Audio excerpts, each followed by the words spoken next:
자, 오늘 하나님께서 우리에게 주시는 말씀의 제목은 주께서 원하시면입니다. 주님께서 원하시면. 우리가 다 공감하듯이 인생에는 많은 어려움과 문제들이 발생하죠.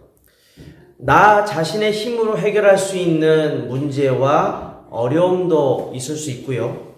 그러나 나의 힘으로 해결할 수 없는 문제와 어려움도 있습니다.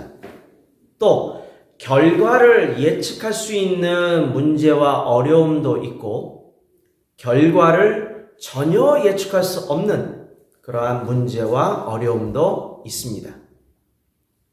또 인생에는 인생 그 자체를 결정짓고 변화와 개선을 허용하지 않는 문제와 어려움도 있습니다.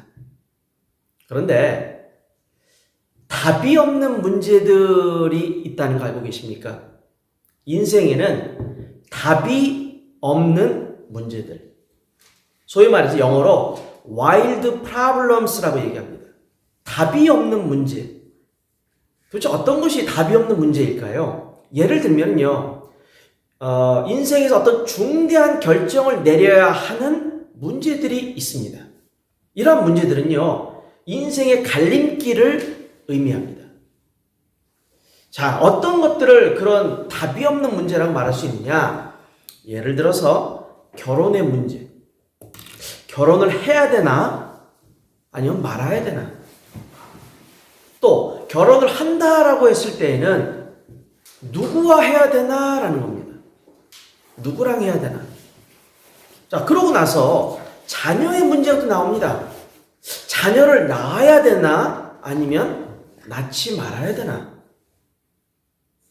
만약 낳는다고 했을 때는 몇 명을 낳아야 될 것인가? 또 직장의 문제도 여기에 해당됩니다.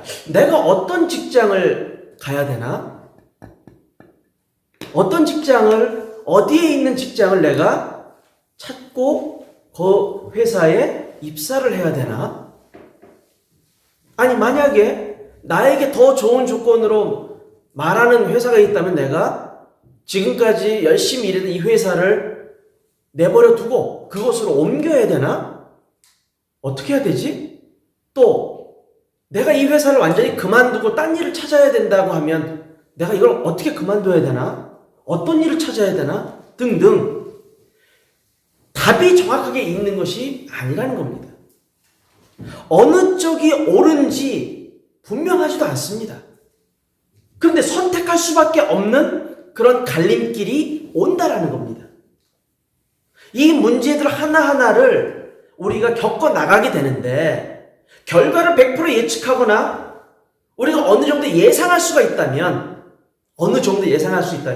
얼마든지 선택할 수 있는 길이 좀 더 넓어지겠죠. 그러나 어느 누구도 지금 당장 어떤 결과가 일어나게 될지 예상할 수도 없고 예측한다는 것은 불가능합니다.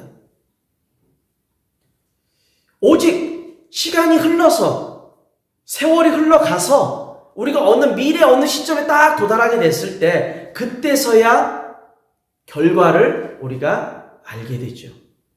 아, 그때 내가 이렇게 했어야 되는데 그때 내가 이 과를 갔어야 되는데 대학 입학할 때 왜 내가 이 과를 가지 못하고 여기 있는 이 과를 내가 공부를 해가지고 여기에 입학을 해가지고 내 인생이 이렇게 됐구나. 후회할 수도 있고 안타까워할 수도 있고 또는 내가 선택을 참 잘했구나. 그때는 내가 참 이게 망설여지고 어떻게 해야 되지 갈등도 참 많았는데 이걸 하고 나니까 이런 응답의 자리에 내가 있게 됐구나 라는 결과를 알게 되는 경우도 있습니다. 바로 이러한 답이 없는 문제들이 오히려 우리 인생에 더 많이 작용하고 있는지도 모릅니다.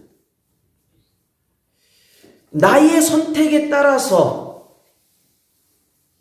지금 당장의 결과는 예측할 수가 없고 불가능한 그런 상황이지만 시간이 지나서 우리가 미래 어느 시점에 가서 평가할 수 있는 그러한 문제들 인생에 참 많이 온다는 겁니다. 자, 오늘 한 나병 환자가 예수님 앞에 나와왔습니다.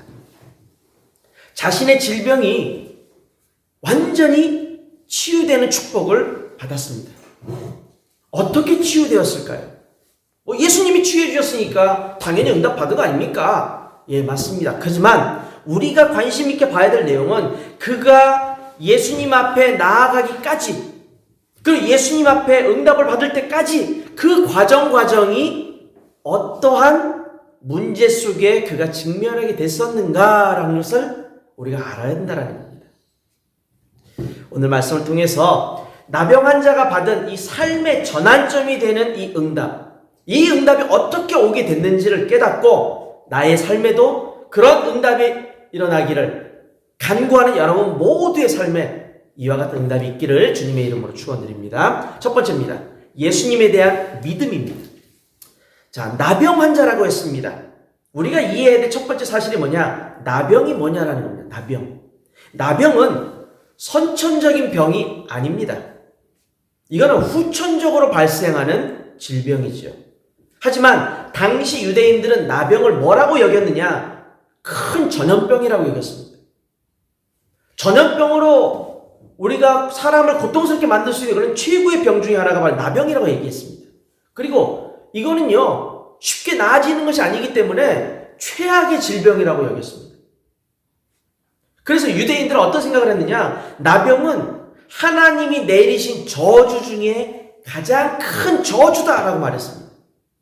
그리고 하나님께 이 나병을 자기가 얻고 이 나병을 고생하고 있다면 그 사람은 하나님께 큰 죄를 지은 사람이다. 그 큰 죄의 결과가 바로 나병이다라고 여겼다라는 겁니다.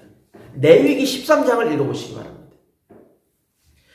나병은 사람이 치유할 수 없는 불치병이었고 이건 어찌 보면 거역할 수 없는 운명과도 같았고 죽음과도 같았고 그래서 그들이 바라볼 수 있는 것은 오직 한 가지, 하나님만이 긍휼을 베푸셔서 치유해 주실 수 있다라는 그 한 가지 믿음만을 가지고 있었다라는 겁니다. 자, 그러한 나병을 가지고 살아가는 사람, 여기 성경에는 나병 환자라고 되어 있습니다. 근데 누가복음 5장의 12절에 보면 그 사람에서 이렇게 얘기합니다. 온 몸이 나병에 걸린 나병 환자. 일부가 아니라 몸 전체가. 어느 일부만 걸렸으면 그거 잘라내든지 뭐 하든지 하면 됩니다. 왜? 나병은 이게 살이 떨어져 나가는 거거든요. 몸에서. 이게 신경이 죽은 거예요. 근데 이 사람은 뭐라고 성경을 말하느냐? 온몸이 나병에 걸렸다라는 거예요. 온몸이. 한마디로 뭐라고 말할 수 있습니까? 살아는 있지만 죽은 사람하고 똑같다는 얘기예요. 생명은 붙어 있으나 몸 전체 나병이 걸려서 사망한 사람하고 똑같은 취급을 받았다라는 겁니다. 자, 나병 환자들은요, 유대인의 공동체 밖으로 추방 격리됩니다. 그래서 혼자 살든지 아니면 다른 나병 환자들과 함께 살든지 해야 됐습니다. 사회활동이요? 금지지요. 대인 접촉? 안 됩니다. 군중이 모여있는 곳에 출입할 수 있느냐? 절대 금지입니다. 이걸 위반할 시에는 어떤 일이 일어날 수 있느냐? 돌을 들어 쳐서 죽여도 어느 누구 하나 잘못했다는 말을 하지 않습니다. 지극히 당연하게 돌로 쳐 죽여도 된다라고 여겼던 대상이 나병 환자였습니다. 나병 환자들은요, 사람들이 자신이 나병에 걸렸다는 것을 알아볼 수 있도록 검은색 옷을 입고 다녀야 했습니다. 그리고 걸어갈 때는 뭐라고 말해야 되느냐? 나는 부정한 사람입니다. 나는 불결한 사람입니다. 나는 더러운 사람입니다. 라고 외치면서 사람들이 피하도록 그렇게 만들었습니다. 그렇게 행동할 수밖에 없었던 거예요. 레위기 13장 45절 46절. 검은 옷을 입어서 사람들이 자신을 알아보도록 해야 되고 걸어갈 때는 나는 더럽습니다. 나는 불결합니다. 나는 부정합니다. 이렇게 말하면서 다녀야 되니? 그게 사람 살아가는 모습이겠습니까? 아까 말씀드린 것처럼 살아는 있지만 죽은 것과 다르지 않다라는 겁니다. 자, 나병 환자의 이러한 삶의 모습을 보면서 뭘 느낄 수 있을까요? 나병에 걸린 그 사람이 육신적으로는 얼마나 고통스러울 것이며, 마음의 상처로도 얼마나 클 것이며, 사람들을 피해야 되고, 사람들의 손가락질 받아야 되고, 사람들이 돌로 쳐도 상관없을 정도로 아무 존재 가치가 없다라는 사실에 얼마나 많은 심리적인 아픔을 겪어야 되겠습니까? 바로 그 나병 환자가, 이러한 슬픔, 이러한 아픔, 이러한 고통을 겪고 있는 나병 환자가 예수님 앞에 나왔다라는 겁니다. 마태복음 8장 1절을 보면 같은 내용을 다루고 있는 이 마태복음 8장에는 뭐라고 되는지 아십니까? 수많은 사람들이, 수많은 무리가 예수님을 따르고 있었다라고 기록되어 있습니다. 우리가 읽은 마가복음 1장 40절에 그게 없지요, 그 내용이. 근데 마태복음 8장 1절을 우리가 가만히 읽어보면 수많은 사람들이 예수님을 감싸고 예수님을 따라가고 있었는데 나병 환자가 나타났다. 이건 뭡니까? 뭘 의미하는 겁니까? 누구 한 사람, 그 사람을 발견해서 돌로 쳐서 죽인다고 해도 아무도 잘못했다고 말하는 사람이 없을 거예요. 그 무리 속에 내가 나타남으로 인해서 자신에게 가해졌던 모든 사회적인 제약들, 율법들 다 어긴 거잖아요. 그럼 어떻게 됩니까? 당연히 죽여도 된다라는 결론이 나오는 거예요. 많은 사람들이 예수님을 애워싸며 예수님을 따라가고 있는데 거기에 딱 사회적인 금기, 율법적인 모든 제약들을 깨트리고 예수님 앞에 턱하니 나타납니다. 어떻습니까? 무리가 돌로 쳐 죽일 수도 있지요. 결과가 뻔하지 않습니까? 자기가 나타난다라는 것은. 그죠? 또 예수님 앞에 나아간다고 했을 때 어떤 생각을 할 수 있을까요? 내가 정말 저 많은 사람들을 뚫고 예수님 앞에 나아갈 수 있을까? 아니면 그러지 못할까? 이건 확인된 문제가 아니잖아요. 오히려 나갈 수 없다는 쪽이 더 많겠죠. 결론은. 또 만약 나아간다고 했을 때 예수님께서 치유해 주실까? 아니면 치유하지 않으실까? 그건 역시도 불확실하죠. 모든 것이 확실하게 되어 있는 것은 가면 내가 죽을지도 모른다는 건 확실할 겁니다. 돌로 쳐 죽일 수 있으니까. 그 나머지 것들은 불확실합니다. 나아갈 수 있을지 없을지. 나아가는 도중에 자신을 발견해서 사람들이 돌로 치기 시작하면은 벌써 죽은 거, 반 죽은 상태로 가겠지요. 그럼 나아갈 수 없는 상황 아닙니까? 나아갔는데 예수님이 그냥 지나가시면 어떡할 겁니까? 확신이 없잖아요. 모든 게 불확실하다는 얘기입니다. 그런 모든 불확실한 것을 다 깨트리고 그가 예수님 앞에 꿇어 엎드려 간구할 수 있었다는 것도 기적과 같은 일이겠죠. 자, 나병 환자는 예수님 앞에까지 도달했습니다. 그리고 이제 그가 말합니다. 주여 원하시면 저를 깨끗하게 하실 수 있나이다 라고 그가 간절한 마음으로 예수님 앞에 간구했습니다. 나병 환자 입장에서는 오직 예수님만이 나를 깨끗하게 하실 수 있다라는 믿음이겠죠. 확신이겠죠. 그렇게 하고 나아온 겁니다. 나병 환자 입장에서는 자신을 둘러싸고 있는 모든 문제를 바라봤을 때는 낙심이 될 수밖에 없고 포기가 될 수밖에 없고 그걸 뛰어넘는다라는 것이 얼마나 어려운지를 알고 있겠죠. 그럼에도 불구하고 그는 어차피 자기 목숨 죽을 거라면 일단 예수님께 모든 희망을 다 걸었을 겁니다. 그런데 우리가 여기서 한 가지 놓쳐서는 안 되는 내용이 있습니다. 그런 절박한 마음을 가지고 그런 신랄 같은 희망을 가지고 그리고 믿음을 가지고 예수 앞에 나왔습니다. 그래서 응답받았습니까? 여러분 생각해 보십시오. 그래서 응답받은 겁니까? 그의 진정한 마음, 그의 정말 절박한 그 마음, 예수에 대한 믿음 때문에 응답받았습니까? 예, 맞습니다. 일부는.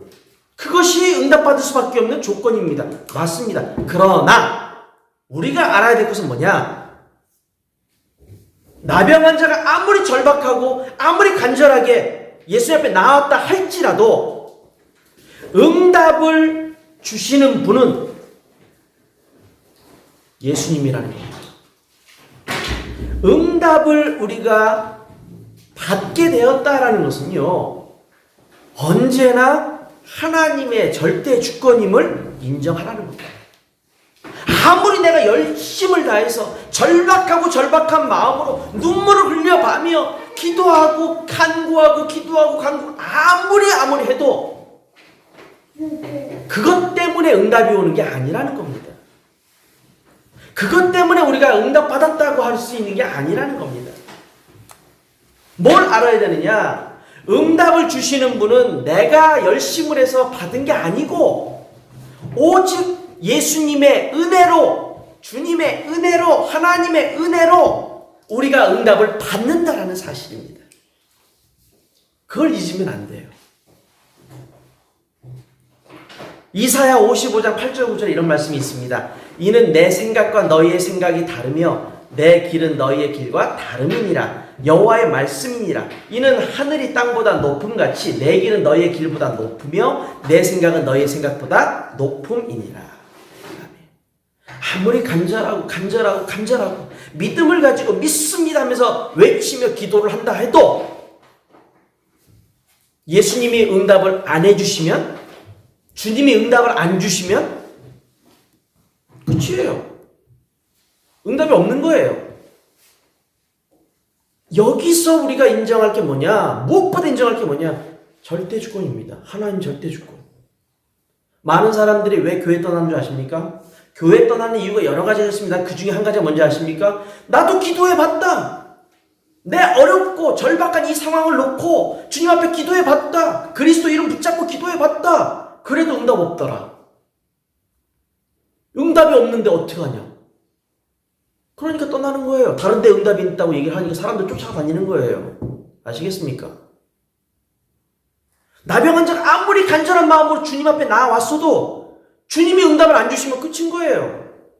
결과 없어요. 신앙생활은 뭐냐? 하나님에 대한 절대 주권, 그걸 믿는 것이고, 그리고 나를 향한 하나님의 절대적인 뜻을 구하고 깨닫는 게 신앙생활입니다. 우리가 그걸 잊으면 안 돼요.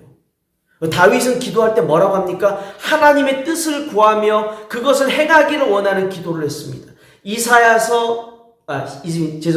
시편 40편 8절, 143편 10절, 사도행전 13장 22절. 여기 보면 뭐라고 되어 있습니까? 다윗이 하나님의 뜻에 합당한 자라고 말씀하지 않습니까? 주님께서 사도행전 13장 22절에 내 마음에 합한 자를 찾았다, 이거 아닙니까? 주님 말씀이.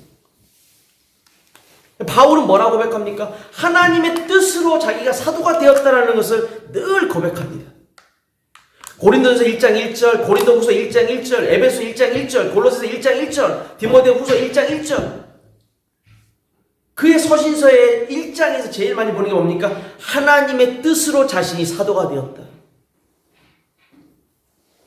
하나님 앞에 기도하면서 받은 응답이 너무도 크겠지만 제일 중요한 이들의 신앙생활의 기준은 뭐냐? 하나님 절대주권을 바라보면서 자신을 향한 하나님의 뜻을 찾고 구했다는 얘기입니다. 예수님도 마찬가지였어요. 겟세마네에서 십자가에 달리시기 전에 기도하십니다. 마태복음 26장 39절, 마가복음 14장 36절, 누가복음 22장 42절에 보면 이 겟세마네 동산에서 예수님의 기도의 내용이 나오는데, 예수님이 하신 기도의 내용의 핵심이 뭔지 아십니까? 아버지의 뜻대로, 하나님 아버지의 뜻대로, 원대로 하십시오, 이거였습니다. 마가복음 14장 36절의 말씀 읽어드립니다. 아빠 아버지여 아버지께서는 모든 것이 가능하오니 이 잔을 내게서 옮기시옵소서. 그러나 나의 원대로 마옵시고 아버지의 원대로 하옵소서. 아버지의 뜻대로, 아버지가 원하시는 대로. 심지어 예수님도 이렇게 기도를 하셨던 얘기입니다. 가만히 보면 예수님 기도 응답 못 받은 거잖아요. 당신은 십자가의 사건을 피하고 싶으신데 하나님은 그걸 원하지 않으셨단 말이에요. 그래서 허락하지 않으셨어요. 그럼 예수님 입장에서 보면 응답 못 받은 거잖아요. 따지고 보면. 그렇습니까 정말? 아닙니다. 예수님의 기도의 핵심은 아버지의 뜻대로, 주님 뜻대로. 이게 핵심입니다. 우리가 오늘 말씀 속에서 깨달아야 될 가장 중요한 내용이 뭐냐? 모든 응답은 하나님 절대주권 가운데서 나오는 것이다. 내가 열심히 한다고, 내가 절박하다고, 내가 간절하다고 해서 응답이 오는 게 아니고 하나님 절대주권 가운데서 나를 향한 하나님의 뜻이 있기에 응답이 주어지는 것이다 라는 겁니다. 이게 응답 받을 수밖에 없는 이유예요. 이유. 우리가 이걸 놓치면 안 됩니다. 우선순위가 내가 돼버리니까 안 되는 거예요. 우선순위가 그리스도, 우선순위가 하나님의 말씀, 우선순위가 하나님의 뜻. 이게 응답인 겁니다. 이것에로부터 모든 신앙생활이 시작되어야 돼요. 기도도 이렇게 시작되어져야 되고 신앙생활의 모든 시작은 바로 여기서 시작합니다. 확실하게 우리가 믿음을 갖고서 하나님 앞에 도전해야 될 것은 뭐냐? 어떤 믿음이 필요합니까? 절대 믿음. 오직 예수님만이 그리스도 되십니다. 오직 예수님만이 유일하신 구원자 되십니다. 오직 예수님만이 내 인생의 유일하신 주인이십니다. 오직 예수님만이 모든 문제의 해결자 되십니다. 오직 예수님만이 내 인생의 모든 것을 책임지시는 분입니다. 이 믿음을 가지고 도전하는 것은 우리의 역할입니다. 그러나 응답을 주시는 분 하나님이시라는 것을 우리가 늘 인정하는, 주의 절대 주권을 인정하는 그러한 신앙생활의 모습을 우리는 가지고 있어야 됩니다. 여러분 모두가 응답받기를 원하죠. 네, 응답받을 때도 성경은 이렇게 말씀합니다. 요한일서 5장 14절 15절 그를 향하여 우리가 가진 바 담대함이 이것이니 그의 뜻대로 무엇을 구하면 들으시니라. 우리가 무엇이든지 구하는 바를 들으시는 줄을 안즉 우리가 그에게 구한 그것을 얻은 줄을 또한 아느니라. 하나님의 뜻. 하나님의 뜻대로 구하면 주께서 들으신다고 그러잖아요. 내 절박함이 문제가 아니라는 겁니다. 내 간절함이 문제가 아니라는 겁니다. 응답은. 응답의 기준은 언제나 그리스도. 응답의 기준은 언제나 주님의 뜻. 이게 응답의 기준입니다. 우리는 이것을 인정하고 하나님의 응답을 받을 수 있는 하나님의 자녀라는 사실을 잊지 마셔야 됩니다. 나를 향한 하나님의 뜻과 소원을 깨닫고 삶의 우리를 둘러싸는 모든 문제에서 응답을 받는 주님의 귀한 전도자들, 주님의 귀한 자녀들 되시기를 주의 이름으로 축원드립니다. 두 번째입니다. 예수님의 근원적인 치유입니다. 자, 이렇게 나병 환자가 여러 가지 문제, 여러 가지 어려운 결과가 뻔히 예측되는 것부터 시작해서 아까 말씀드렸던 답이 없는 문제들에 처해서 이걸 어떻게 해야 되지? 선택의 기로에 섰던 그것까지 다 하나님 앞에 맡기고 나왔습니다. 근데 예수님이 정말로 우리가 볼 때는 별거 아닌 것 같지만 성경 말씀을 가만히 보면 이게 정말 큰 축복이거든요. 41절 뭐라고 되어 있습니까? 불쌍히 여기셨다. 예수님이 그 나병 환자를 보시면서 불쌍하게 여기셨다. 사회적인 제약과 율법을 어겨서 곧 사람들이 돌을 쳐서 죽여도 전혀 그거에 반대할 사람이 아무도 없는 그런 상황에서 죽음을 무릅쓰고 죽기 살기로 정말 예수님 앞에 찾아와서 자신의 치유를 간청하고 있는 그 나병 환자. 그러나 나병 환자는 예수님 앞에 나를 고쳐주십시오 라고 말할 수 있는 권리는 없습니다. 사회적인 율법, 모든 제약으로 봤을 때 나병 환자가 나와서 나 좀 고쳐주십시오 라고 말할 권리는 전혀 없다는 사실 우리는 또 알아야 됩니다. 그러나 예수님은 그런 권리가 전혀 없는 저 나병 환자를 보시면서 육신적으로 얼마나 고통받았을까? 심적으로, 마음적으로 얼마나 많은 고통과 상처를 가지고 있을까? 그 나병 환자를 예수님은 불쌍하게 여기셨다는 사실. 불쌍히 여기셨다. 그래서 불쌍히 여기셨기 때문에 손을 내미셨습니다. 여러분 생각해 보십시오. 나병 환자는 무리를 지어서 예수님을 쫓아가고 있는, 예수님을 따라가고 있는 많은 사람들에게서 나병 환자는요, 불결한 사람입니다. 깨끗하지 않은 사람이에요. 부정한 사람입니다. 아무리 그가 간절하게 예수님 찾아왔지만 주변 사람들이 볼 때는요, 그 사람은 더럽고 불결하고 부정한 그런 사람인 거 외에는 아무것도 아니에요. 근데 예수님은 그 영혼을 뭐라고 보셨느냐? 부정하다 불결하다 보신 게 아니라 간절한 마음으로 주님을 찾는 한 영혼으로 보셨다는 얘기입니다. 한 영혼. 그 불쌍한 그 영혼, 한 영혼이 자신에게 찾아와서 간절한 마음으로 지금 구하고 있는 그 영혼을 예수님은 중요하게 보셨다는 겁니다. 그래서 불쌍히 여기시는 마음을 직접 행동으로 옮기셨는데 그게 뭐냐? 손을 내미셨다라는 겁니다. 손을 내미셨다. 그리고 믿음으로 간구한 그에게 응답을 주셨습니다. 그는 뭐라고 구했습니까? 우리가 40절 말씀을 읽어보면 그가 구한 것이 뭡니까?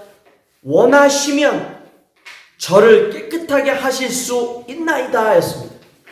예수님 뭐라고 대답하십니까? 41절에 내가 원하노니 깨끗함을 받으라 라고 말씀합니다.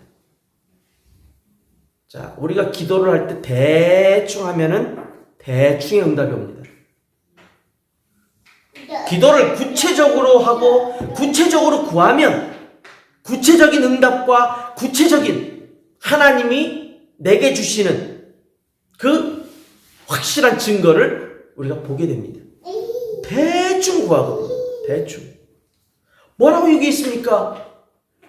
주께서 원하시면, 주님 절대 주권 강조하면서 주께서 원하시면, 그랬더니 예수님 뭐라 말씀하십니까? 내가 원하노니 깨끗하게 하실 수 있나이다. 깨끗함을 받으라. 정확한 응답을 받았잖아요. 이것은요, 일시적인 치유가 아닙니다. 완전한 치유입니다. 이 완전한 치유는요, 육신적으로 당했던 고통, 심적인 고통과 아픔, 상처, 이런 모든 것들이 단번에 해결되어지는 근원적인 치유입니다. 근원적인 치유. 그러면서 예수님은 뭐라 말씀하시느냐? 가서 네 몸을 제사장에게 보이고 내가 깨끗하게 되었으니 모세가 명한 것을 드려 그들에게 입증하라 말씀합니다. 이게 뭘 얘기하느냐? 율법의 모든 기록된 바를 예수님도 준수하고 계시다는 것을 의미함과 함께 복음을 위해서 복음의 해가 되지 않도록 예수님은 율법을, 세상 사람들의 율법을 지키시는 걸 보게 되는 겁니다.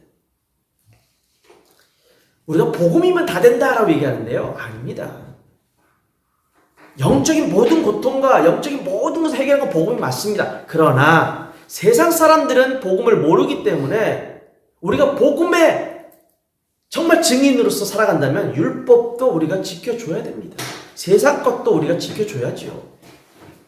세상의 것을 완전히 무시해버리고 복음이면 돼! 자유롭게! 그건 자유가 아닙니다. 방종이죠. 사람들이 볼 때는. 복음에 유익해야 되는데 복음하고 전혀 상관없어요. 복음에 오히려 해가 된다. 그거는 복음이 복음되지 못한 거지요.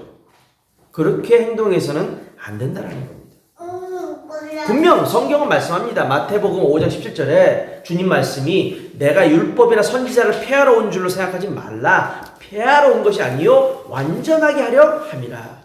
복음 가진 자의 영적 자세는 응답받았다고 막 나대는 게 아니고 오히려 겸손하게 세상에 복음을 위해서 복음에 더욱더 유익될 수 있도록 행동한다라는 것입니다. 그래서 예수님이 하신 말씀이 뭐였습니까? 삼가 아무에게 아무 말도 하지 말라고 말씀하시잖아요. 44절 보십시오. 이게 어떻게 해석되어야 됩니까? 왜 아무 말도 하지 말라고 할까요?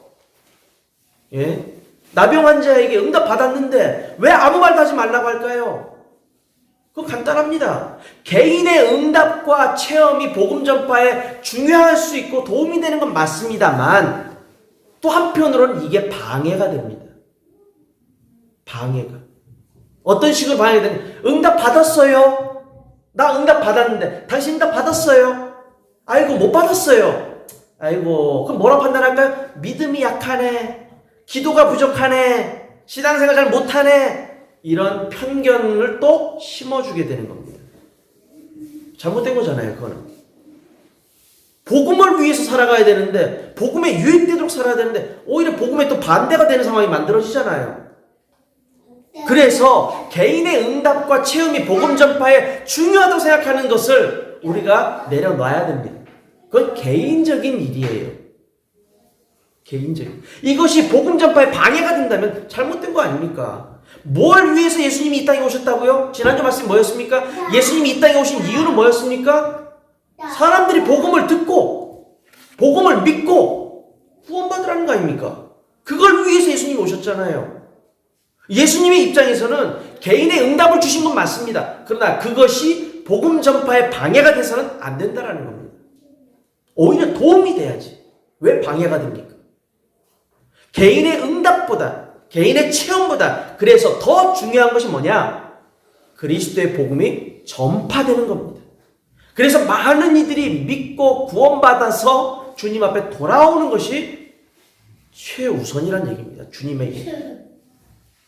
예수님의 관심은요. 개인의 응답도 중요하지만 예수님의 관심은 뭐냐? 오직 복음을 전파함으로 인해서 그 복음 때문에 많은 영혼이 믿고 구원받아 주께 돌아오는 것을 예수님은 더 관심 있게 더 원하신다라는 것을 우리는 잊어서는 안 될 것입니다. 자, 주님의 응답을 받고 누리면서 우리는 복음 전파를 위한 이 전도 선교에 쓰임 받아야 됩니다. 여러분 모두가 그 일에 쓰임 받으시는 주인공들이 되시기를 주님의 이름으로 축원드립니다. 결론입니다. 이런 말이 있습니다. 바라봄이 차이를 만든다. 즉 인생을 살면서 내가 무엇을 바라보고 있느냐에 따라서 인생의 차이가 생겨난다는 얘기입니다. 이스라엘 백성들은요, 새로운 삶에 대한 기대를 가지고 가나안 땅으로 가고 있었죠. 그런데 가는 도중에 뒤를 돌아보니 애국 군대가 쫓아오고 있다는 것을 알게 됩니다. 자, 뒤돌아서 애국 군대가 쫓아오고 있는 것을 바라본 그 순간 죽음에 대한 공포가 이스라엘 백성에게 몰려왔습니다. 이스라엘 백성들은 애굽 군대를 바라보고 있었기 때문에 자신들 앞에 있는 구름기둥, 불기둥이 보이질 않게 됐습니다. 즉, 앞서 행하고 계시는 하나님을 못 보기 시작한 거예요.